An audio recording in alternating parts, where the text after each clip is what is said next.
नमस्कार, बहुत बहुत स्वागत है आप सभी का हमारे इस विशेष कार्यक्रम इस वक्त में। मैं हूं निखिल सिंह और इस वक्त में हम तमाम खबरों को लेकर आए हैं आपके सामने, जिनके बारे में आपको जानने समझने की जिज्ञासा है, जिनको लेकर और जिन खबरों के पीछे कुछ ना कुछ एजेंडा छिपा है। क्या है ये एजेंडा, इस पर हम चर्चा करेंगे। बात करेंगे महाराष्ट्र की सियासत की, आखिर किस तरह से वहां पर मुख्यमंत्री का चुनाव किया जाना है। बीजेपी ने अपने पर्यवेक्षकों का ऐलान कर दिया है, इस पर हम बातचीत करेंगे। साथ ही साथ वक्फ बिल को लेकर जो सियासत चल रही है, इस पर भी हम विस्तार से चर्चा करेंगे, सवाल जवाब करेंगे। लेकिन सबसे पहले देखेंगे क्या है इस वक्त की हेडलाइंस। प्रधानमंत्री नरेंद्र मोदी आज शाम 4 बजे संसद के बाल योगी ऑडिटोरियम में देखेंगे film the Sabarmati report. Godhra दंगे पर आधारित है फिल्म।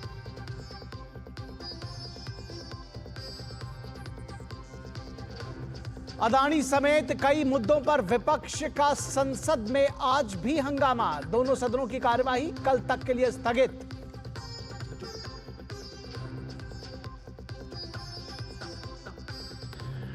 संयुक्त किसान मोर्चा के नेतृत्व में दिल्ली कूच की तैयारी में किसान। दिल्ली नोएडा बॉर्डर पर बड़ी संख्या में पुलिस बल तैनात। आम लोग जाम से परेशान।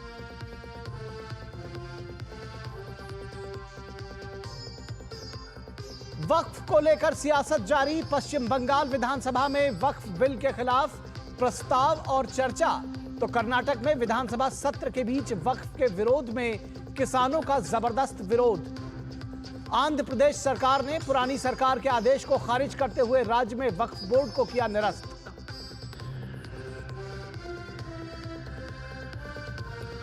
और संसद में हंगामे के बीच इंडी गठबंधन में दरार। सिर्फ एक मुद्दे पर संसद बाधित करने पर टीएमसी का विरोध। वहीं केजरीवाल ने दिल्ली में चुनाव के लिए कांग्रेस से गठबंधन से किया इनकार, तो कांग्रेस पार्टी ने भी आप के खिलाफ खोला मोर्चा।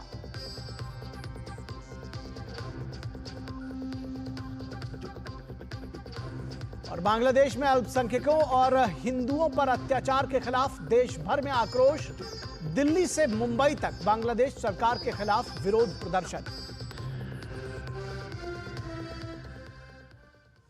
तो सबसे पहले बात करेंगे महाराष्ट्र की, जहां सरकार गठन को लेकर महाचर्चा जारी है। और इस महाचर्चा में विधायक दल की बैठक से पहले बीजेपी ने अपने पर्यवेक्षकों का ऐलान कर दिया है। विजय रूपाणी और निर्मला सीतारमण ये दो पर्यवेक्षक रहेंगे और इनकी देखरेख में विधायक दल की बैठक होगी। इनके मौजूदगी में विधायक दल की बैठक होगी और वहां पर महाराष्ट्र में विधायक दल का, बीजेपी विधायक दल का नया नेता चुना जाएगा, जो संभवतः आने वाले समय में नया मुख्यमंत्री भी होगा। तो मुख्यमंत्री चयन की राह सीधे तौर पर अगर कहा जाए तो उसकी शुरुआत हो चुकी है और बहुत जल्द हमको महाराष्ट्र में नया मुख्यमंत्री का चेहरा देखने को मिलेगा। और साफ तौर पर इस पर जो सारी तैयारियां हैं बीजेपी की ओर से वो जारी है और इसको लेकर महाचर्चा भी हो रही है। क्या महायुति सरकार के गठन में कोई बाधा है, ये सवाल लगातार पूछा जा रहा है, लेकिन इसका जवाब भी आया है कि इसमें फिलहाल कोई बाधा नहीं दिख रही है। मीडिया की चर्चा के दौरान बार बार इस बात को कहा जा रहा है कि इस गठन में कोई बाधा नहीं है। मीडिया की चर्चा के बीच सीएम एकनाथ शिंदे के बेटे और एमपी श्रीकांत शिंदे ने कहा है कि सरकार गठन में कोई सस्पेंस नहीं है। कार्यवाहक मुख्यमंत्री एकनाथ शिंदे अस्वस्थ हैं, इसलिए कुछ विलंब हुआ है। पिछले हफ्ते केंद्रीय गृह मंत्री अमित शाह की मौजूदगी में तीनों धड़ों के नेताओं देवेंद्र फडणवीस, अजित पवार और एकनाथ शिंदे की लंबी बैठक हुई थी, लेकिन अगले ही दिन एकनाथ शिंदे अपने सतारा स्थित गांव चले गए थे। तब से अटकलों का दौर जारी है, जबकि बीजेपी ने शपथ ग्रहण की तारीख का भी ऐलान कर दिया है। मीडिया की खबरों की माने तो एकनाथ शिंदे सरकार में कुछ अहम जिम्मेदारी और विभाग चाहते हैं। मुख्यमंत्री को लेकर उन्होंने एक बार फिर साफ किया है कि प्रधानमंत्री नरेंद्र मोदी और केंद्रीय गृह मंत्री अमित शाह के निर्णय को वो मानेंगे। बीजेपी के विधायक दल की मीटिंग आज होनी है, जिसमें विधायक दल का नेता चुना जाएगा और उसके लिए बीजेपी ने अपने पर्यवेक्षकों की घोषणा कर दी है। विजय रूपाणी और निर्मला सीतारमण उसके पर्यवेक्षक होंगे। वहीं देवेंद्र फडणवीस को लेकर के बीजेपी में कोई कंफ्यूजन नहीं है। महायुति से अब तक मुख्यमंत्री को लेकर किसी पार्टी ने अपना दावा नहीं किया है। अजित पवार ने देवेंद्र फडणवीस के नाम पर अपनी सहमति दे दी है, तो एकनाथ शिंदे ने बीजेपी के मुख्यमंत्री को लेकर हामी भरी है। मीडिया की खबरों की माने तो बीजेपी की अगुवाई वाली महायुति में मुख्यमंत्री के नाम पर फैसला हो चुका है। पूर्व मुख्यमंत्री देवेंद्र फडणवीस इस नई जिम्मेदारी में आ सकते हैं। जानकार मानते हैं कि देवेंद्र फडणवीस की अथक परिश्रम और प्रयास से ही बीजेपी ने 2014, 2019 और 2024 में बीजेपी को प्रचंड बहुमत मिला है। केंद्रीय नेतृत्व का भी उन पर भरोसा रहा है। तीसरी बार सरकार बनाने का मौका देकर जनता ने सभी को चौंकाया है और विपक्षियों को खास तौर पर चौंकाया है। इसमें कोई दो राय नहीं है कि शिंदे गुट अपनी मांगों को लेकर दबाव बनाकर रखना चाहती है। लेकिन बड़ा सवाल यह है कि क्या एकनाथ शिंदे दूसरा उद्धव ठाकरे होंगे? इसकी संभावना भी कम दिखाई दे रही है। तो ताजा खबर यही है कि पर्यवेक्षक जो है वो नियुक्त कर दिए गए हैं विधायक दल से की बैठक से पहले, बीजेपी की विधायक दल की बैठक से पहले। और ये एक परंपरा रहती है कि जो पर्यवेक्षक रहते हैं वो जाते हैं, उनके सामने जो बीजेपी के विधायक दल की बैठक होती है उस कार्रवाई में हिस्सा लेते हैं और विधायक जो है वो अपना नेता चुनते हैं। तो विजय रूपाणी और निर्मला सीतारमण, इन दोनों लोगों को बीजेपी ने विधायक दल की बैठक के लिए अपना पर्यवेक्षक चुन लिया है। तो ये साफ तौर पर यानी कि इस प्रक्रिया की शुरुआत हो चुकी है और अब बहुत जल्द इस बात की उम्मीद की जा रही है कि बीजेपी से जो विधायक दल का नेता होगा उसका नाम सामने आ सकेगा। और जैसा कि हमने आपको बताया कि देवेंद्र फडणवीस इस पूरी कवायद में उनका नाम सामने आया है। और सीएम एकनाथ शिंदे ने क्या कुछ कहा है इस पूरी प्रक्रिया पर, वो लगातार बात कर रहे हैं मीडिया से। उन्होंने क्या कुछ कहा, आइए आपको सुनाते हैं। जनता को जैसे सरकार चाहिए वैसे सरकार मिलेगा। मैंने बुधवार के दिन पूरी तरह मेरी भूमिका स्पष्ट की हुई है। आदरणीय प्रधानमंत्री जी, आदरणीय गृह मंत्री अमित भाई, भारतीय जनता पक्ष के अध्यक्ष नड्डा जी जो मुख्यमंत्री पद के बारे में तय करेंगे उसको पूरी तरह मैंने मेरा समर्थन दिया है। उसके लिए कोई किंतु परंतु नहीं है। तो केंद्रीय मंत्री रामदास अठावले ने क्या कुछ कहा है, आइए ये भी सुनते हैं। महाराष्ट्र में भी अनाउंस हुआ है 5 तारीख को गठन हो रहा है। आज बीजेपी पार्लियामेंट्री पार्टी की मीटिंग आज हो रही है और उसमें शायद नाम तय हो सकता है। और जो भी फैसला मतलब माननीय नरेंद्र मोदी साहब, अमित शाह साहब लेंगे वो में मंजूर है, ये माननीय एकनाथ शिंदे साहब ने भी बताया है। और इस पूरे मामले में बीजेपी प्रवक्ता शहजाद पूनावाला ने क्या कुछ कहा, आइए ये भी देखते हैं। ईवीएम बहाना है, राहुल गांधी को हार से बचाना है, इसीलिए संवैधानिक संस्थाओं पर निशाना है। ईवीएम को जिस प्रकार से गाली बकते हैं जब हारते हैं, ये वही ईवीएम वायनाड में, झारखंड में, जम्मू कश्मीर में, तेलंगाना में, कर्नाटका में वेरी गुड होती है और ये महाराष्ट्र और हरियाणा में वेरी बैड हो जाती है। और नाना पटोले जैसे लोग तो इसी को, इलेक्शन कमीशन को कुत्ता बोलते हैं और हर संवैधानिक संस्था का अपमान। तो हर एक संवैधानिक संस्था का अपमान करते हैं विपक्ष के लोग, ये कहना है शहजाद पूनावाला का। और इस पूरी खबर पर, महाराष्ट्र की पूरी सियासत पर बातचीत करने के लिए हमारे साथ हमारे संवाददाता शिशिर सेलार इस वक्त मुंबई से जुड़े हुए हैं। शिशिर, सबसे पहले तो जो ताज़ा खबर आई कि विजय रूपाणी और निर्मला सीतारमण जो है महाराष्ट्र में बीजेपी की तरफ से पर्यवेक्षक बुलाए गए हैं, तो ये इस बात की उम्मीद की जानी चाहिए कि बहुत जल्दी बीजेपी की तरफ से विधायक दल का नेता चुन लिया जाएगा। क्या कुछ सियासी गहमा गहमी है, क्या कुछ जानकारियां हैं, क्या जानकारी देंगे, क्या साझा करेंगे हमारे दर्शकों के साथ? बिल्कुल, देखिए निखिल, 5 तारीख जो है, 5 तारीख को महाराष्ट्र के मुख्यमंत्री की ताजपोशी होगी और उससे पहले जो है भाजपा के विधायक दल का नेता चुनने की कवायद शुरू है। उसी कवायद में आज अगर देखा जाए सबसे पहला कदम हुआ है वो ये है कि बीजेपी का विधायक दल का नेता चुनने के लिए केंद्र की तरफ से बीजेपी के 2 पर्यवेक्षक आएंगे, जिसमें विजय निर्मला सीतारमण का नाम रखा गया है। हालांकि जब ये पर्यवेक्षक मुंबई आएंगे तो सबसे पहले जैसे मैंने कहा कि जो विधायक होंगे उनकी बैठक होगी, विधायक से चुन के आए विधायक है उनसे एक बार विचार विमर्श होगा। कोई नाम अगर सामने आता है तो उस पर चर्चा की जाएगी और अंतिमतः जो है विधायक दल का नेता का नाम घोषित किया जाएगा। तो ऐसे में अब अगर हम देखेंगे इस पूरी कवायद में तो फिलहाल तो एक नाम काफ़ी चर्चा में, जो मीडिया में भी हम देख पा रहे हैं अमूमन, और बाकी जो चैनल्स पे भी इस वक्त देख रहे हैं वो ये है कि देवेंद्र फडणवीस का नाम सबसे ज्यादा आगे है। कारण भी ये इसके पीछे है कि जिस प्रकार से देवेंद्र फडणवीस ने कमान संभाली थी 2014 से 2019 में, और साथ ही साथ महाराष्ट्र में अगर सक्षम बीजेपी का कोई नेतृत्व है और चेहरा है तो वो देवेंद्र फडणवीस है, और इसीलिए जो है देवेंद्र फडणवीस का नाम यहाँ पे सबसे आगे आ रहा है। लेकिन इतना होने के बावजूद भी अब तक बीजेपी की तरफ से इसके पर कोई आधिकारिक जो है जानकारी प्राप्त नहीं कराई गई है। लेकिन जो बीजेपी के कार्यकर्ता है, बीजेपी का जो केडर है, उन्होंने एक बात कही थी कि अगर देवेंद्र फडणवीस मुख्यमंत्री बनते हैं तो उनके लिए काफी बड़ी बात है, वो उनके मन के मुख्यमंत्री है। ये बात उनके कार्यकर्ता हमेशा, जब से 23 तारीख का हमने जो रिजल्ट देखा है तब से कह रहा है। लेकिन अब तक जो है जैसे हमने कहा कि पूरी प्रक्रिया होती है उसके तहत उनका नाम आगे नहीं आया है, पहली बात ये। दूसरी बात ये, इस वक्त काफी अगर महाराष्ट्र में देखें तो विपक्ष ये आरोप लगा रहा है कि महायुति में घमासान चल रहा है कि सबसे पहले तो मुख्यमंत्री कौन बनेगा, और अब दूसरा बात इसमें उभर कर ये आ रही है कितने पार्टी को कितने जो है कैबिनेट पोर्टफोलियो मिलेंगे, गृह मंत्री पद किसके पास जाएगा, इस पर जो है विपक्ष कटाक्ष कर रहा है। लेकिन इस पर भी जो है विपक्ष के इस जो पूरे जो उन्होंने आरोप लगाया उसके ऊपर महायुति ने भी जवाब दिया है। कुछ ही मिनटों पहले हमने देखा कि श्रीकांत शिंदे मतलब एकनाथ शिंदे के जो सुपुत्र है, उन्होंने एक ट्वीट किया है। उस ट्वीट में कहा गया है कि उनका नाम भी आगे आ रहा था उप मुख्यमंत्री पद के लिए, लेकिन उन्होंने कहा कि ऐसी किसी भी प्रकार की रेस में वो शामिल नहीं है। इससे पहले भी उनका नाम सामने आया था मंत्री पद बनाने के लिए, जब केंद्र में जब शिवसेना के कोटे से जब मंत्री था वो बनाने की बात चल रही, तो उन्होंने स्पष्ट कहा कि उस वक्त भी मैं उस रेस में नहीं था। और अब जबकि उनका नाम कुछ मीडिया रिपोर्ट्स में हम देख रहे हैं जब सामने आ रहा है, तो इस पूरी प्रक्रिया में, जो इस पूरी रेस में वो नहीं है।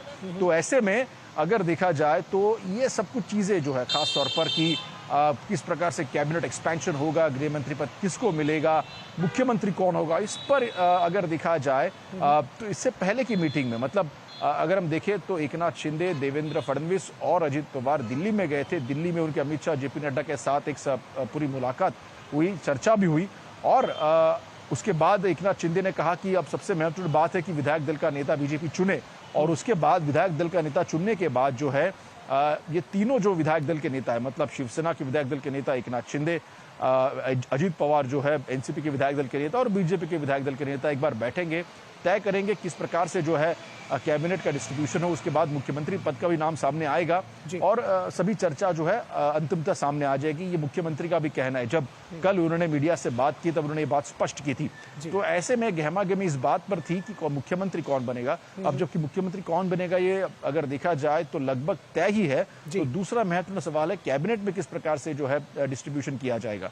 तो उस पर भी जो है आने वाले 1 से 2 दिनों में अगर देखा जाए तो चर्चा हो सकती है, फिर से एक बार बैठक हो सकती है और उसके बाद 5 तारीख को पूरा चित्र स्पष्ट हो सकता है। जी निश्चित तौर पर 5 तारीख को पूरा चित्र स्पष्ट हो सकता है। और इतनी बड़ी जीत के बाद सरकार गठन के पहले थोड़ी गहमा-गहमी स्वाभाविक है, लेकिन ये भी जिस तरह से आपने बताया कि कहीं कोई सस्पेंस, कहीं कोई बाधा नहीं है। और अब जबकि बीजेपी के विधायक दल की बैठक होने जा रही है, पर्यवेक्षक नियुक्त किए जा चुके हैं, तो उम्मीद की जा रही है कि बहुत जल्द नाम भी सामने आ सकता है। जैसा कि आपने कहा कि देवेंद्र फडणवीस का नाम शायद बहुत जल्द इसमें सामने आएगा। बहुत शुक्रिया इस तमाम बातचीत और जानकारी के लिए।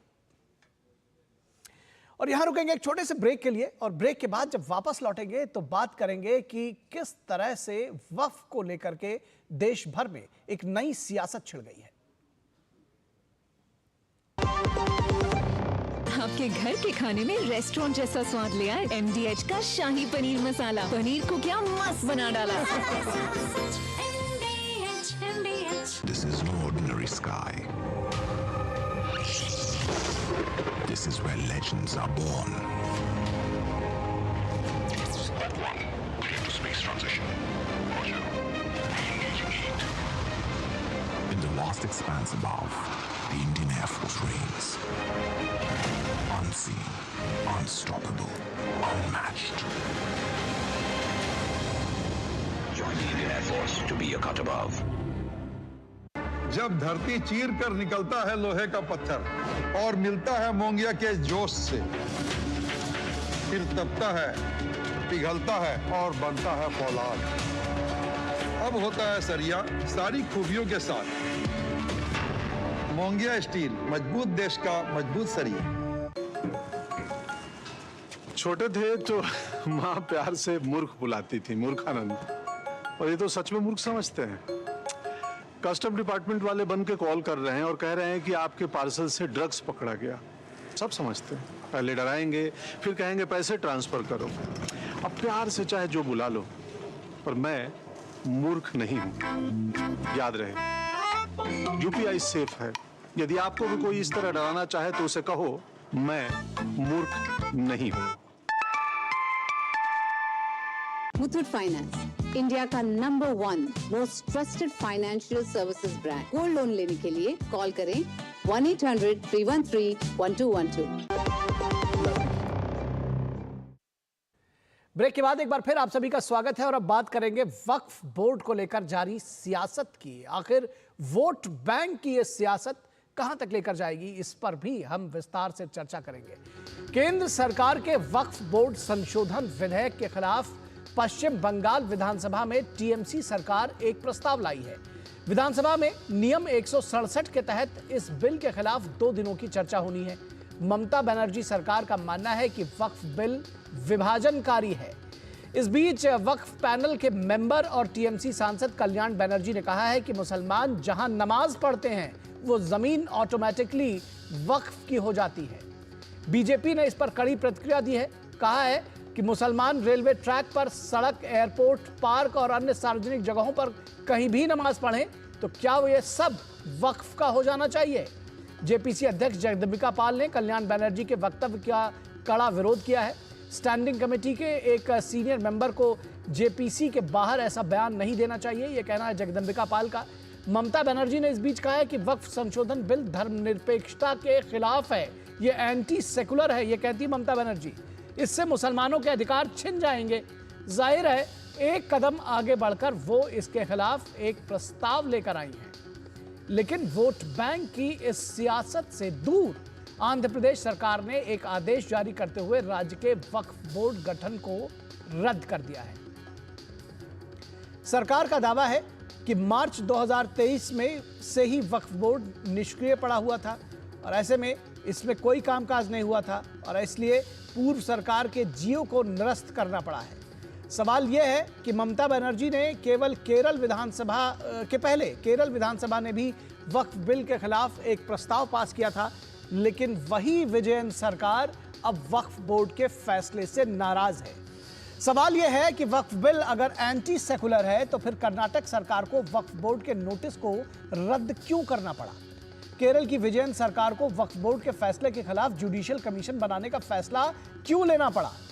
ये सारे सवाल जरूर पूछे जाएंगे। पिछले दिनों पीएम मोदी ने कहा था कि भारत के संविधान में वक्फ कानून का कोई जिक्र नहीं है, कहीं भी इसका कोई मेंशन नहीं है, लेकिन कांग्रेस ने सिर्फ तुष्टीकरण के लिए इस तरह का कानून बनाया और सुप्रीम कोर्ट की भी परवाह नहीं की। उन्होंने कहा कि इसका सीधा जीता जागता उदाहरण वक्फ बोर्ड है। दरअसल मोदी सरकार की ओर से वक्फ अधिनियम में 40 संशोधनों को मंजूरी दी गई थी। संशोधन विधेयक पारित होने के बाद वक्फ बोर्ड को व्यवस्थित तरीके से चलाने में मदद मिलेगी और उसकी अनियंत्रित शक्तियां कम होंगी, इसमें पारदर्शिता आएगी। लेकिन वोट बैंक की सियासत में हर विपक्षी दल कांग्रेस से आगे निकलकर इस बिल को मुस्लिम समुदाय के खिलाफ बताने में जुटा हुआ, यानी कि कांग्रेस के साथ के अगेंस्ट में जाकर के हम कितने बड़े मुस्लिम समर्थक हैं, इसकी होड़ मची हुई है। 2013 में यूपीए सरकार में वक्फ बोर्ड की शक्तियों को बढ़ाकर उसे पावरफुल लोगों की एक बड़ी संपदा सौंप दी गई थी। वक्फ बोर्ड की मनमानी के खिलाफ 90,000 से ज्यादा केस वक्फ ट्रिब्यूनल में पेंडिंग हैं, लेकिन उन्हें सिर्फ सियासत करनी है। जिन लोगों को सिर्फ सियासत करनी है उन्हें हजारों किसानों की चिंता से आखिर क्या लेना देना है। और ये जो 90 केसेस जो पेंडिंग हैं, ये दरअसल किसी और के नहीं बल्कि आम मुसलमानों के बताए जा रहे हैं कि ये जो आम लोग हैं ये उनके केसेस पेंडिंग हैं जो वक्फ बोर्ड के से पीड़ित प्रताड़ित हैं, कहीं ना कहीं वो पहुंचे। उनमें बहुत बड़ी संख्या जो है वो पिछड़े और गरीब मुसलमानों की है, तो ये बात समझी जा सकती है। फिलहाल वक्फ पैनल के मेंबर और टीएमसी सांसद कल्याण बनर्जी ने इस पूरे मुद्दे पर क्या कुछ कहा है, आइए आपको दिखाते हैं। আপনি যেখানে নামাজ পড়বেন বা যারাই নামাজ পড়বে কোনো এক জায়গায়, সেটা that will be treated as Waqf property. যে কোনো একটা জায়গায় যদি 20 জন 25 জন 15 জন 5 জন রেগুলারলি নামাজ পড়ে সেটা ওয়াকফ প্রপার্টি বলে ট্রিট করা হবে। तो आपने सुना कि वो कह रहे हैं कि जहां भी मुस्लिम रेगुलरली नमाज पढ़ते हैं वो जगह उनकी हो जानी चाहिए। फिलहाल बीजेपी नेता जगदम्बिका पाल ने, और वो इस जो वक्फ के ऊपर जेपीसी गठित है उसके अध्यक्ष भी हैं, वो क्या कुछ कह रहे हैं आइए ये सुनते हैं। कल्याण बनर्जी जी तृणमूल कांग्रेस की तरफ से ज्वाइंट पार्लियामेंट्री कमेटी के मेंबर हैं और उन्हें कम से कम ज्वाइंट पार्लियामेंट्री कमेटी में अपने व्यूज को देना चाहिए, न कि उन्हें को बाहर इस तरह के बयान देने चाहिए। आखिर 1995 का जो वक्फ बिल है, प्रिंसिपल एक्ट है, उस प्रिंसिपल एक्ट में भी कहाँ है कि अगर कहीं कोई नमाज पढ़ ली गई तो वक्फ भी हो जाएगी। वक्फ बाय यूजर अगर है तो वक्फ बाय यूजर में कि अगर कहीं मस्जिद है, कहीं ईदगाह है और जहाँ पे लगातार नमाज पढ़ी जाती हो तो वो उस पर वक्फ का भी प्रॉपर्टी होने की एक प्रक्रिया है। तो इसको किस तरह से क्या कुछ होता है, नियम कानून क्या है, ये भी जगदम्बिका पाल ने विस्तार से बताया। फिलहाल वक्फ संशोधन बिल 2024 को लेकर विपक्ष का विरोध जारी है। वक्फ बिल को लेकर टीएमसी सांसद शत्रुघ्न सिन्हा ने क्या कुछ कहा है और ये मामला बेवजह लाया गया है ऐसा उनका मानना है। क्या कुछ कह रहे हैं आइए सुनते हैं। मामला लाया ही क्यों गया है इतने दिन बाद? क्या जो वक्फ बोर्ड की ज़मीन बहुत सारे लोग क्लेम कर रहे हैं और अचानक जो क्लेम करना बहुत जगह शुरू हुआ है, कुछ जगह हो सकता है जेन्युइन मामला भी हो, लेकिन बहुत जगह ऐसा इस बात का ख्याल रखना पड़ेगा कि वक्फ बोर्ड की ज़मीन है जिन्होंने कहा कि हमारी थी और हमने इन्होंने कब्ज़ा कर लिया, उसने कब्ज़ा कर लिया। क्या इसमें हमारे सरकारी पदाधिकारी, सरकारी अधिकारी थे या नहीं थे? हमारे राजनेता इसके लिए जिम्मेदार हैं कि नहीं? और इस पूरी खबर पर बातचीत करने के लिए हमारे साथ तीन खास मेहमान जुड़ रहे हैं और हमारे साथ धनंजय गिरी बीजेपी के प्रवक्ता जुड़े हुए हैं। धनंजय जी बहुत स्वागत है आपका। हमारे साथ विनोद मिश्रा हमारे जो कंसल्टिंग एडिटर हैं वो हमारे साथ जुड़े हैं। विनोद जी बहुत स्वागत है आपका। और हमारे साथ तौसीफ अहमद खान जो टीएमसी के नेता हैं वो हमारे साथ थोड़ी देर में जुड़ेंगे, लेकिन इस चर्चा की शुरुआत करते हैं विनोद जी आपके साथ में। और अभी आपने तमाम सारे बयान सुने और शत्रुघ्न सिन्हा को भी अभी आपने सुना, वो कह रहे हैं कि ये बिल लाया ही क्यों गया, इसकी ज़रूरत ही क्या थी। तो इसको लेकर जो आप देख रहे हैं कि आर पार की सियासत कहीं लेकर है, तो कुछ लोग कह रहे हैं कि इसको लाया किसी एक बैड मोटिव के साथ लेकर आया गया है। निखिल, मैं पहले आपकी रिपोर्ट के साथ में शत्रुघ्न सिन्हा का जो अभी बयान है जो आपने सुनाया है, मैं उसी से आता हूँ कि उन्होंने कहा है कि ये वक्फ को लेके और वक्फ बोर्ड की ज़मीनों को लेके ये अचानक जो आप देख रहे हैं जो खबरें आ रही है वो क्यों आई है, और वो मानते हैं इस बात को। उनका मानना है कि आखिर ये बिल लाने की ज़रूरत क्यों पड़ी है। ये दोनों बात अपने साथ साथ वो कह रहे हैं। पहले आप ये देखिए कि जब से ये वक्फ बोर्ड का संशोधन बिल पार्लियामेंट में आया और उसके बाद जेपीसी बनी है, आप राज्यों में हालत देखिए कि जो आप अपनी रिपोर्ट में बता रहे थे कि कर्नाटक में पिछले एक महीने से 400 से ज़्यादा किसान धरने पे हैं। जो विधानसभा सत्र जैसे ही शुरू होगी वहाँ पे 15 या 16 से, तो सारे किसान वहाँ पे बड़ा प्रोटेस्ट करने वाले हैं। आपने देखा कि केरल में पिछले 15 दिन से प्रियंका गांधी के वायनाड के इलेक्शन, जब वो वायनाड में थी, चुनाव प्रचार कर रही थी, तब से वहाँ के 400 से ज़्यादा किसान इस बात के लिए जद्दोजहद कर रहे हैं कि वक्फ बोर्ड ने जो उनको नोटिस दिया है वो नोटिस के खिलाफ में कि उनकी वो पुश्तैनी ज़मीन है और जिसके में वक्फ बोर्ड का वो नोटिस भी उनको आ गया है। आपने देखा इस तरह की चीज़ें, आपने बिहार में देखा, नालंदा में देखा, आपने तमिलनाडु में देखा, कई जगह इस तरह की घटनाएं आप देख रहे हैं। ये ऐसा इसलिए हो रहा है कि आखिर वक्फ बोर्ड को ये जल्दीबाजी क्यों है कि वो धराधर किसानों को नोटिस थमाए जा रहे हैं। क्या वक्फ को, ये बोर्ड को ये आशंका है कि ये बिल पास होने के साथ ही या संशोधन बिल पास होने के साथ ही वक्फ बिल को जो 2013 में इस तरह के जो यूजर्स क्लॉज लेके ये जो सारे उनको इतने बड़े अधिकार दिए गए थे कि जहां पे वक्फ ने हाथ रख दी वो वक्फ की जमीन हो गई। तो कल्याण बनर्जी तो अपनी पार्टी के तरफ से जो उन्होंने बात कही है, ये विचार करने वाली बात है कि देश को सुनना चाहिए कि 9.5 लाख एकड़ जमीन जो वक्फ ने हासिल किया है पिछले 6 साल में, वो सारी जमीनें वही है जहां मुसलमान कभी ये क्लेम करते हैं कि हमने नमाज पढ़ी है, जहां वो क्लेम करते हैं कि हमारा कभी यहाँ कब्रिस्तान रहा है, जहां वो क्लेम करते हैं कि हमारे कोई शासक ने यहाँ हमको ये दी है। और इन सारी चीज़ों को लेके अगर उनको कल कहा जाए कि आप कागज़ पेश कीजिए, जो ये अल्लाह का दिया हुआ जो दान है उसके लिए आपके पास सबूत क्या है, तो उनके पास कुछ भी नहीं है। वो कल्याण बनर्जी जैसे लोग जो इस बात को सपोर्ट करने के लिए तैयार हैं कि जहां उंगली रखे वक्त वो जमीन उसकी है। ठीक है, इससे पहले कि हम इस पर आगे बढ़ें, धनंजय गिरी के पास जाएंगे। धनंजय गिरी, जो बात दरअसल शत्रुघ्न सिन्हा कह रहे थे, जिसकी मैं चर्चा कर रहा था, एक आरोप यह भी है कि इसको जानबूझ करके वैमनस्यता फैलाने के लिए, एक इशू निकालने के लिए लेकर आया गया। इसको लाया ही क्यों गया? चीजें तो ठीक चल रही थी। निखिल, जब इससे ठीक क्या चलेगा कि 9.5 लाख एकड़ उनके पास हो गई, वो जहां नमाज पढ़ दे वहां उनका हो जाए, जहां नजर टिका दे उनका हो जाए, अपील न दलील सीधा इंसाफ, वो जो कहें, वो चाहे तमिलनाडु के 1500 साल पुराने शिव मंदिर को कह दें कि वक्फ हो गया, सुंदरेश्वर मंदिर को कह दें, या हरियाणा के गुरुद्वारा कमेटी के 1947 से पहले के बना हुआ को उसको कह दें, या लखनऊ के शिव पगोड़ा रेवेन्यू रिकॉर्ड में दर्ज है, उसको वक्फ बोर्ड ने 1908 में आया और वो 1862 के रिकॉर्ड में है, उस मंदिर को कह दें, या गुजरात के कृष्ण जन्मभूमि पर दोबारा दावा ठोक दें, या महाराष्ट्र के जमीन पर कह दें, या तमिलनाडु के 1500 साल पुराने गांव को कह दें जब इस्लाम तामिल में नहीं आया था, तो जहां जिसको कह दे सब उनका है। कल्याण बनर्जी का कल्याण ही इसी में है। टीएमसी की मजबूरी है, तुष्टिकरण की राजनीति की धुरी है। जो आपने अल्लामा इकबाल के शब्दों में अगर ले तो कहा है कि चीनो अरब हमारा, हिंदुस्तान हमारा, मुस्लिम है वतन है, सारा जहां हमारा। तो सारा जहां को एक ही बार क्लेम कर दे, वो सबसे ठीक चल रहा है। यही तो भाईचारा है।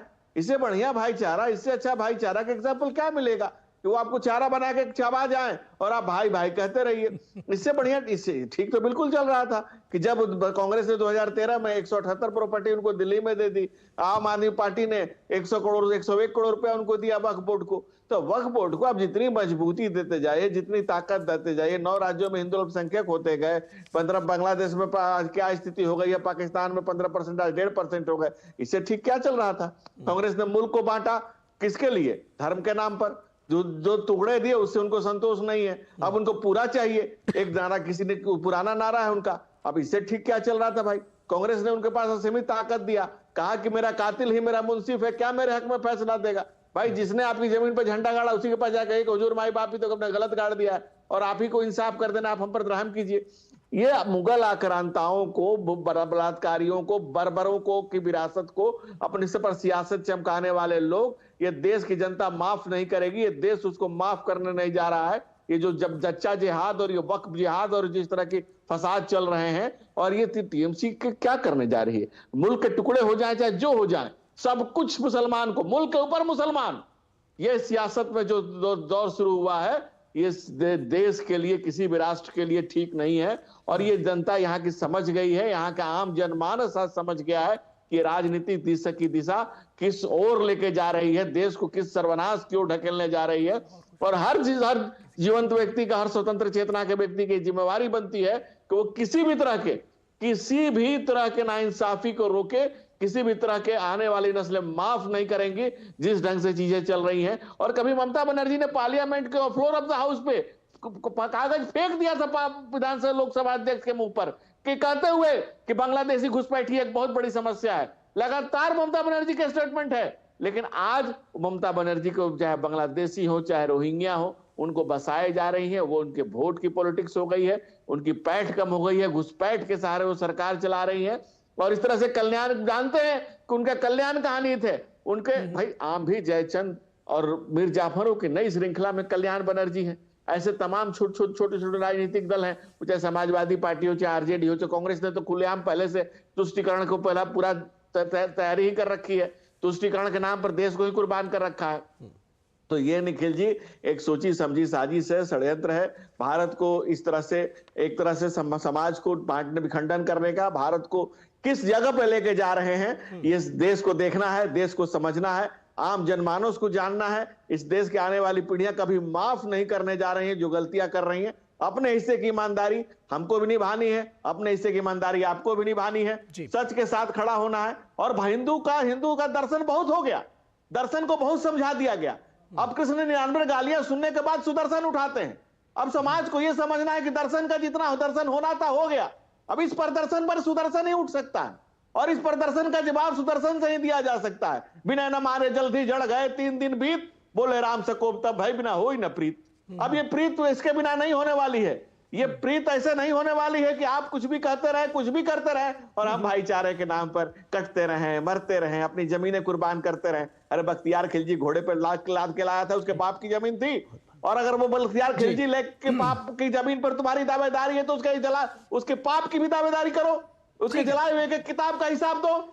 जो ठीक है, आप ये हैं। दरअसल कहना चाह रहे हैं कि जो पहले अन्याय था, जो चीजें ठीक नहीं थी, उसको इसमें संशोधनों के जरिए उसको ठीक करने की कोशिश की जा रही है। एक सवाल विनोद जी ये उठता है कि ये सारी चीज तो समझ में आ रही है और ये भी समझ में आ रहा है कि ये वक्फ बोर्ड के जरिए मुसलमानों को साधने की कवायद है, तुष्टीकरण की रणनीति है, लेकिन एक जिसको कहते हैं कि एक चलन आप देख पा रहे होंगे कि जो तमाम विपक्षी दल हैं उनमें आपस में फूट है कहीं ना कहीं इस बात को लेकर के कि हम मुसलमानों के बड़े पैरोकार हैं। और शायद इसी होड़ में पहले आप सीपीएम देखिए केरल में, वो एक इसके ऊपर प्रस्ताव लेकर के आई थी और अब यही काम ममता बनर्जी कर रही है। यानी कि बड़ा कौन है, कौन बड़ा रहनुमा है मुसलमानों का, इसकी एक होड़ मची विपक्षी दलों में। निखिल, हमारे साथ टीएमसी के प्रवक्ता जुड़ने वाले थे, अभी तक शायद नहीं जुड़े हैं, लेकिन सबसे इंपॉर्टेंट चीज है कि टीएमसी इस दौड़ में पीछे रह गई है। टीएमसी इसलिए पीछे रह गई है कि ये बाजी ममता बनर्जी से पहले केरल की जो सरकार है विजयन की सीपीएम की, उसने बाजी मार ली है। तो केरल की विजयन सरकार ने आज से कम 15-20 दिन पहले ही अपने विधानसभा सेशन में वक्फ बिल के खिलाफ में, केंद्रीय जो वक्फ बिल संशोधन बिल है, विधेयक है, उसके खिलाफ में प्रस्ताव लाया और यूनानिमसली उस प्रस्ताव को पारित कराया। आप ये देख लीजिए कितना कमाल का इस देश में मैसेजिंग का एक ये सिस्टम है।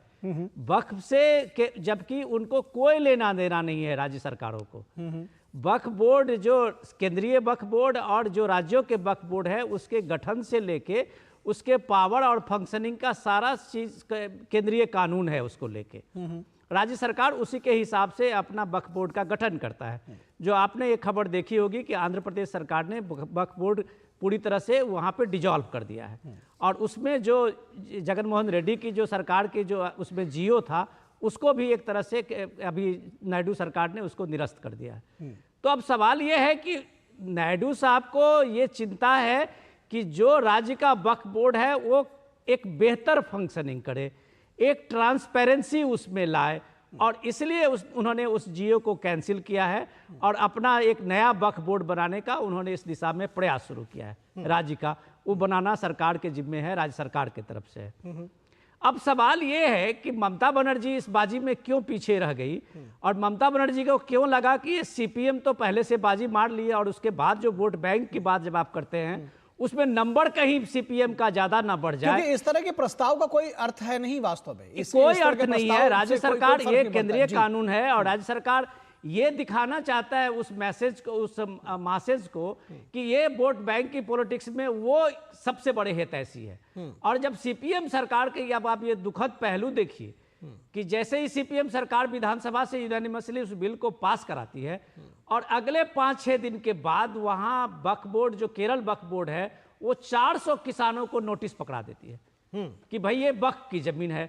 अब वो किसान, उसमें सवाल ये है कि उसमें ज्यादातर किसान जो है वो क्रिश्चियन समुदाय के हैं। तो वो जब धरना और प्रदर्शन को निकले, जो बीजेपी ने उनको भी सपोर्ट किया था, तो कम से कम केरल के 1000 चर्च वहां उस किसान के साथ आ गए और केरल सरकार पे दबाव बनाने लगे।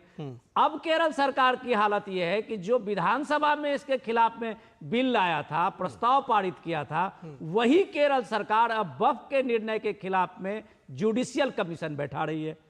तो ममता बनर्जी की सरकार, जो ममता बनर्जी खुद जो वक्फ को एंटी सेकुलर बता रही है, वही वहां उनके मंत्री ये कह रहे हैं कि ये राइटर्स बिल्डिंग वक्फ की है, ये सचिवालय वक्फ की है, कलकत्ता की जो सबसे हॉट प्लेसेस हैं वो सारे वो दावा करते हैं वहां कि ये वक्फ की जमीनें हैं। अब आप सोचिए कि ममता बनर्जी के एक मंत्री, और जो एक तरह से आप कह सकते हैं कि माइनॉरिटी अफेयर्स के भी मंत्री वही होंगे, वक्फ भी वही देखते होंगे, तो वो इस बात के लिए तैयार हैं क्या ममता बनर्जी कि ये सरकारी संपत्ति, राजभवन, सचिवालय, वहाँ धर्मशाला का जितने मकाने हैं, सरकार की जितनी संपत्तियां हैं वो वक्फ की है और ममता बनर्जी अगर इसको देने के लिए तैयार है वहां और विधानसभा में इस बात के प्रस्ताव ला रही हैं, तो शायद जनता को भी इस बात को सोचना पड़ेगा कि क्यों पार्टियां किस हद तक आगे बढ़ रही है। जो 2009 से लेके 6 से लेके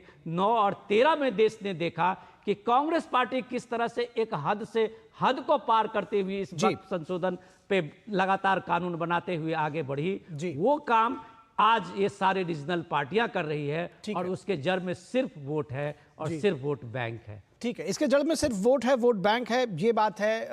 धनंजय जी, आपने देखा कि इस नतीजे पर तो लगभग सभी पहुंचे हैं जो भी इसको बहुत सीरियसली ले रहे हैं इस पूरे मुद्दे को, कि दरअसल ये जो वक्फ संशोधन बिल है ये मुसलमानों के खिलाफ कतई नहीं है, और चीज़ों को व्यवस्थित किया जाए, पारदर्शी किया जाए, और जो उसका हित है वो जो आम गरीब मुसलमान हैं उन तक पहुंचे, इसकी कोशिश की जा रही है। लेकिन आपने देखा कि इस पूरी सियासत में दरअसल जो आम मुसलमान है, जो वोट बैंक दिखता है, उसको ही बरगलाने की कोशिश की जा रही है।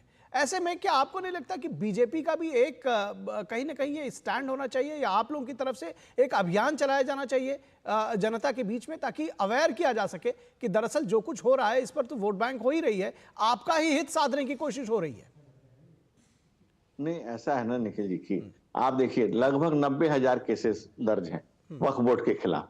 आम गरीब मुसलमान, शिया मुसलमान, वाराहा मुसलमान और तमाम लोग जो हैं, इसमें 60,000 से ऊपर केस चल रहे हैं। वक्फ बोर्ड और एसआई के बीच लगभग 120 इमारतों को लेकर के बवाल चल रहा है।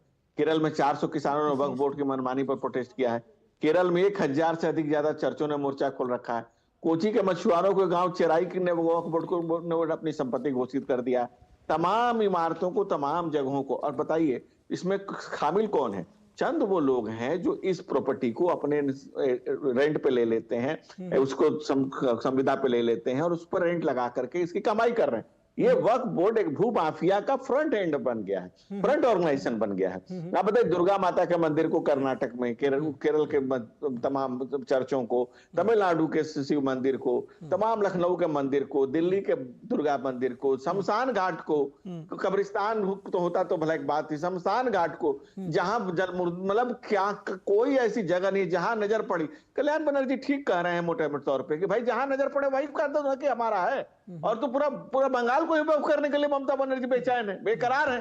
पूरा बंगाल को ही देखिए, कांग्रेस ने जो रेस शुरू किया वोट के लिए, एक वोट बैंक बनाया कि भाई ये पर्टिकुलर हमारा वोट बैंक है। सचर कमेटी की रिपोर्ट है, नाथ कमीशन है, ये तमाम क्यों आई? क्योंकि गुर्बत के और जहालत में रख करके एक कौम को मूर्ख बना करके उनके साथ उनको वोट बैंक को इस्तेमाल किया जाए। दरअसल यही बात मेरा है कि क्यों नहीं बीजेपी जनता के बीच में है, ऐसे लोगों के बीच में जा रही है और उनसे बताती है कि आपको गुर्बत में रखने के पीछे ये सियासत की जा रही है और आप अवेयर होइए, जागरूक करने की जरूरत है उनको।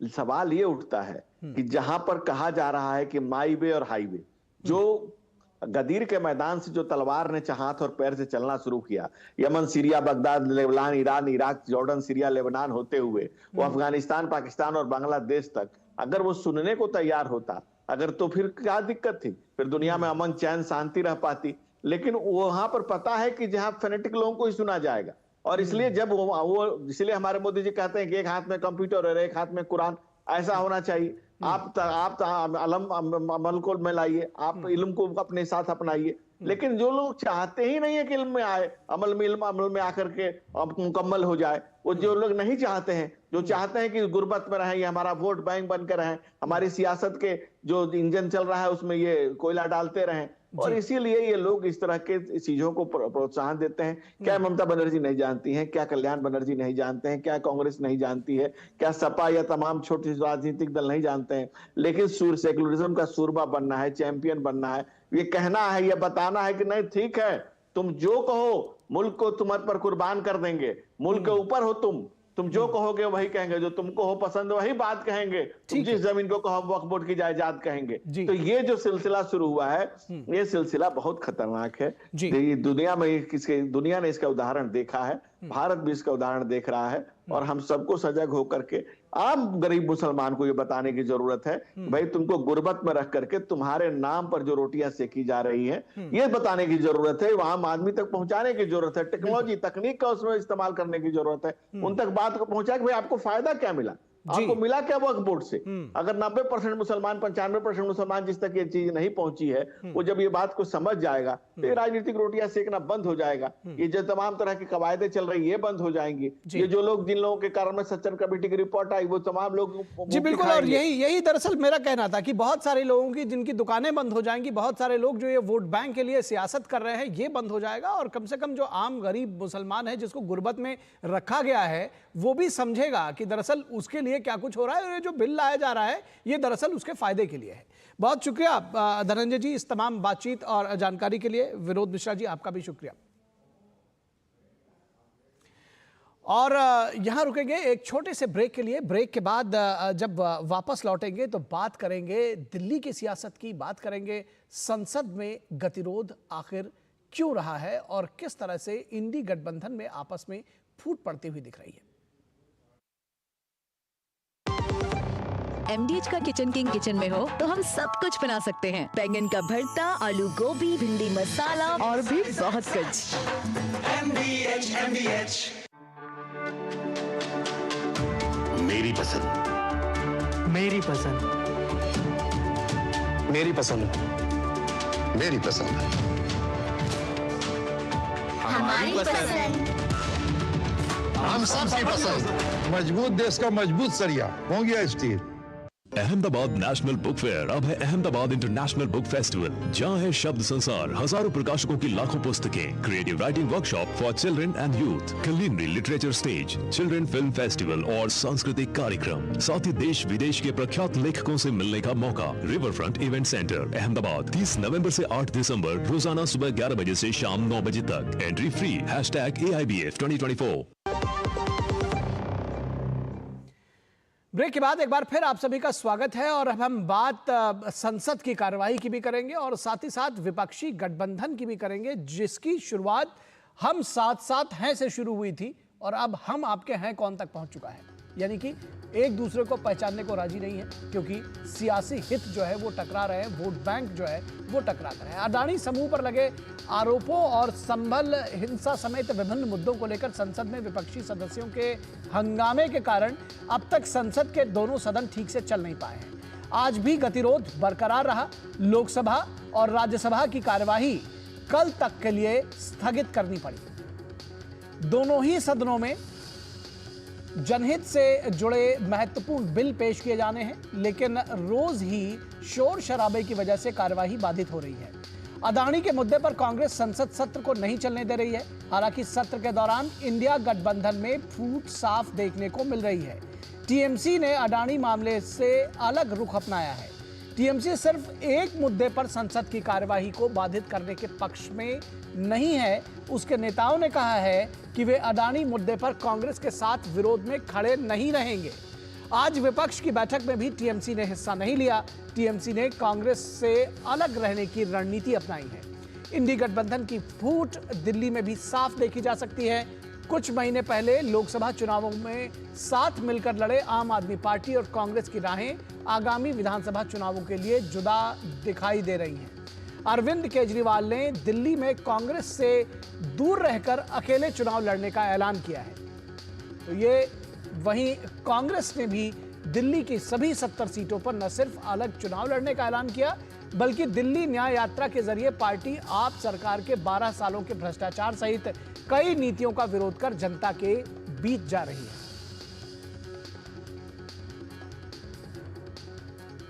तो जो कहा कि जिस तरह से ये शुरुआत हुई थी कि आम आदमी पार्टी और कांग्रेस समेत, क्या कुछ कह रहे हैं अरविंद केजरीवाल, आइए सबसे पहले आपको ये दिखाते हैं। देश जनतंत्र है और स्वाधीन देश है। दिल्ली में कोई गठबंधन नहीं होगा। तो अरविंद केजरीवाल को आपने सुना और जिस तरह से हमने कहा कि जब इस गठबंधन की शुरुआत हुई थी तो बहुत ज़ोर शोर से कि हम बड़ा मजबूत जोड़ है इसमें और ये टूटेगा नहीं, लेकिन हम साथ साथ हैं से लेकर हम आपके हैं कौन तक पहुंच चुके हैं। तो अभी चंद महीने पहले जिस तरह से लोकसभा चुनाव में साथ मिलकर लड़े थे और बहुत सारी गलबहियां आपने टीवी कैमरों पर, मंचों पर देखी थी, वो अब अलग हो चुकी है, राहें जुदा हो चुकी हैं। क्या इसमें कुछ सियासत भी छिपी है, इस पर भी बात करेंगे। लेकिन दिल्ली की मुख्यमंत्री आतिशी क्या कुछ कह रही हैं, आइए ये देखते हैं।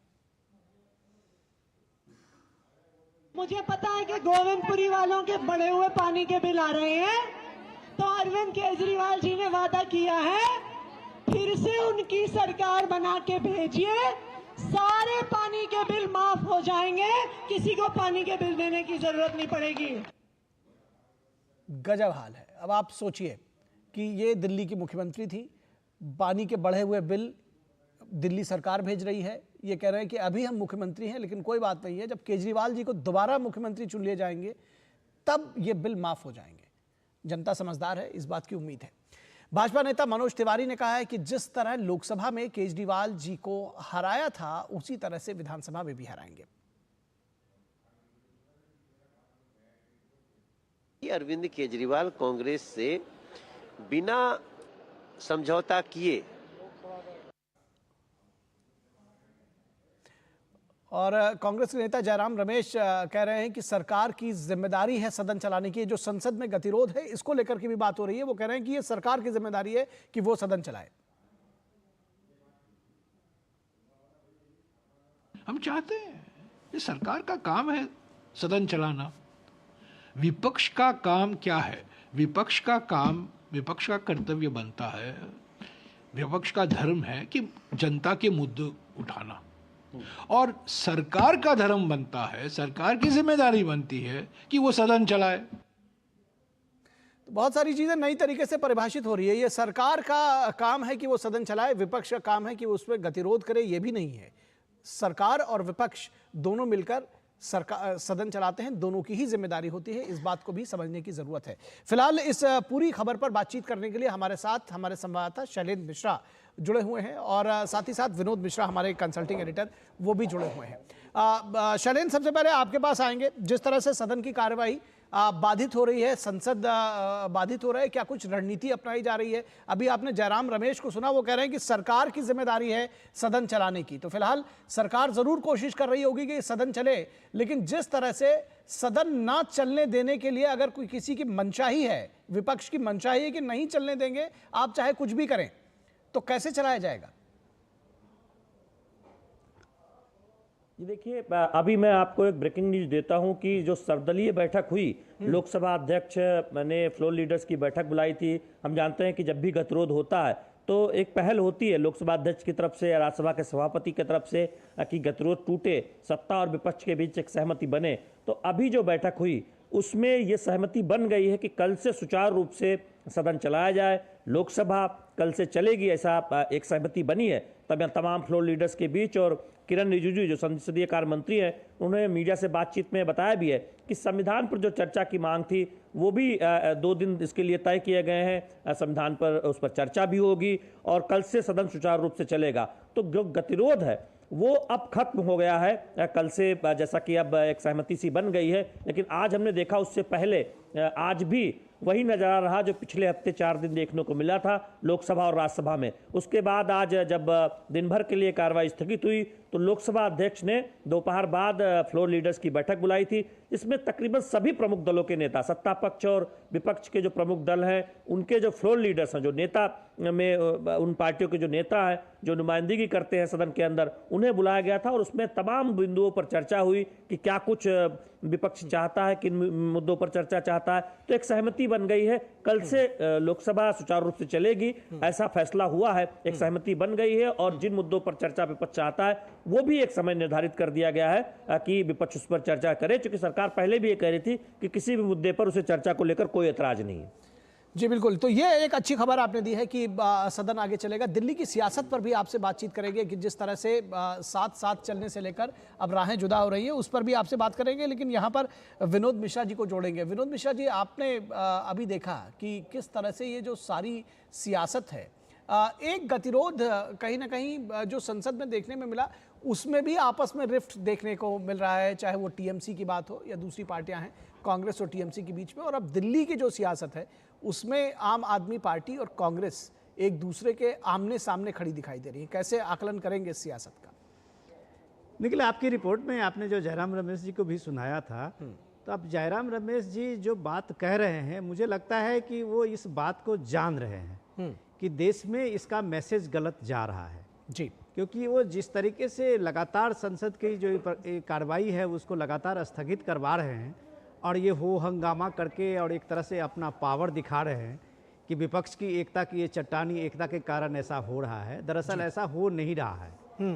दरअसल ऐसा नहीं इसलिए हो रहा है कि जो सुबह सुबह जब फ्लोर के जितने भी पार्टी के लीडर हैं उनकी मीटिंग में ऐसा ट्रेडिशन मल्लिकार्जुन खड़गे की तरफ से था कि वो सुबह में एक मीटिंग करते थे। अब पिछले दिनों से वो देख रहे हैं कि उसमें कई लीडर जो है वो नहीं आ रहे हैं। तो स्वाभाविक सी बात है कि कांग्रेस पार्टी को ये लगने लगा है कि जब विपक्ष में इंडिया गठबंधन में चाहे यूपी में हो और अन्य स्टेट में, अभी महाराष्ट्र के इलेक्शन वो जीत के आए हैं और अब उद्धव ठाकरे की पार्टी को देखिए किस तरह से कांग्रेस के साथ में होता भावें जो है अलग पार्टी के नेता अपने अपने खिलाफ में बयानबाजी करना शुरू कर दिया है। तो ममता बनर्जी की पार्टी टीएमसी को सीधे सीधे ये बात का मैसेज है कि राहुल गांधी उसका नेता नहीं हो सकता। वो कई बार बता चुके हैं टीएमसी के नेता कि भाई एक बार आप इंडिया गठबंधन के नेतृत्व को बदल के देखो, ममता बनर्जी इसके सबसे बेस्ट चॉइस है। तो पार्लियामेंट में एक ये भी प्रदर्शन है कि आपको ये बताया जा रहा है, मैसेज दिया जा रहा है कि तुमसे नहीं होगा जी। और इस बात के लिए जब आप ये देखते हैं कि राजनीति अंदर की और बाहर की आप देखिए तो दोनों का एक अलग अलग सिर्फ मैसेजिंग है कि पब्लिक में हम एक परसेप्शन बनाए। उसी परसेप्शन में जब आप दिल्ली में आते हैं तो मैं जितना मैं समझ पा रहा हूँ आज़ादी के बाद ये साहब पहली बार हुआ होगा कि गांधी परिवार के लोगों ने कांग्रेस को वोट देने के बजाय आम आदमी पार्टी को वोट किया था नई दिल्ली कॉन्स्टिट्यूएंसी से। और उस समय में राहुल गांधी ने ये बात कहते हुए बताई थी लोगों को कि ये हमारी विपक्ष की एकता का ये सबसे बड़ा उदाहरण है कि आज कांग्रेस पार्टी आम आदमी पार्टी को वोट करने जा रही है। अब आप सोचिए कि ये 4 महीने नहीं हुए हैं और आम आदमी पार्टी और कांग्रेस पार्टी कैसे दोनों दल अपने अपने आरोप प्रत्यारोप को लेके खुल के लोगों के बीच में आई है और केजरीवाल साफ मना कर रहे हैं कि हमारा कोई गठबंधन नहीं है। तो ये सतही तौर पे लोगों को समझ में आने लगी है कि ये साफ गठबंधन का माने सिर्फ व सिर्फ सत्ता हासिल करना है। उसमें कोई आपकी ना कोई विचारधारा है, ना कोई आपकी कोई आइडियोलॉजी के साथ साथ आपके पार्टी और नेतृत्व को लेके कहीं भी कोई एक ऐसी राय नहीं बनती है। तो ये जो ये तुक्के की सियासत में जो केजरीवाल की एक सियासत रही है उसमें कांग्रेस अपने को कहीं से फिट नहीं बैठा पा रही है। पंजाब आप उसका उदाहरण देख लीजिए, दिल्ली में आप यही होने वाला है। तो आप ये चीज का ये देखिए कि सिर्फ जनता को समझने की जरूरत है कि परसेप्शन की राजनीति में जो बात आप कह रहे थे, बहुत शानदार आपने बात कही कि सीएम इसी लोगों को कह रही है कि भाई ये बिजली बिल जो आपको बढ़ी हुई बिजली बिल जो मिला है वो केजरीवाल को आप मुख्यमंत्री बनाइए, वो आएंगे और बिजली बिल आपका माफ कर देंगे। वही तो उन्हीं सारी पावर्स के साथ देश में दिल्ली सबसे निखिल बहुत ये समझने की जरूरत है, पर कैपिटा इनकम में देश के सभी जगह से दिल्ली के लोगों का सबसे ज्यादा इनकम है। क्या दिल्ली के लोगों की इतनी बेचारगी है कि जिस बात को लेके केजरीवाल रेवड़ी सम्मेलन बुलाते हैं, रेवड़ी पे चर्चा बुलाते हैं, अतिशी बिजली के बिल और ये इस बिल को दिखाती है कि चिंता नहीं करो हमारी बिजली तुम्हारी बिल ये माफ हो जाएंगे, तो ये हास्यास्पद लगता है। ठीक है, एक बार मैं शैलेंद्र के पास जाना चाहूंगा। शैलेंद्र, जिस तरह से एक ये जनता के बीच में न्याय यात्रा कांग्रेस निकाल रही है, अब आमने सामने होंगे। अभी चंद महीने पहले लोकसभा चुनावों में एक साथ गलबहियां डाले मिले, अब एक दूसरे के खिलाफ खड़े रहेंगे आम आदमी पार्टी और कांग्रेस। कैसे कैसे क्या दृश्य आप दिखाएंगे हमारे जो दर्शक हैं, क्या समझाएंगे किस तरह की इस सियासत को?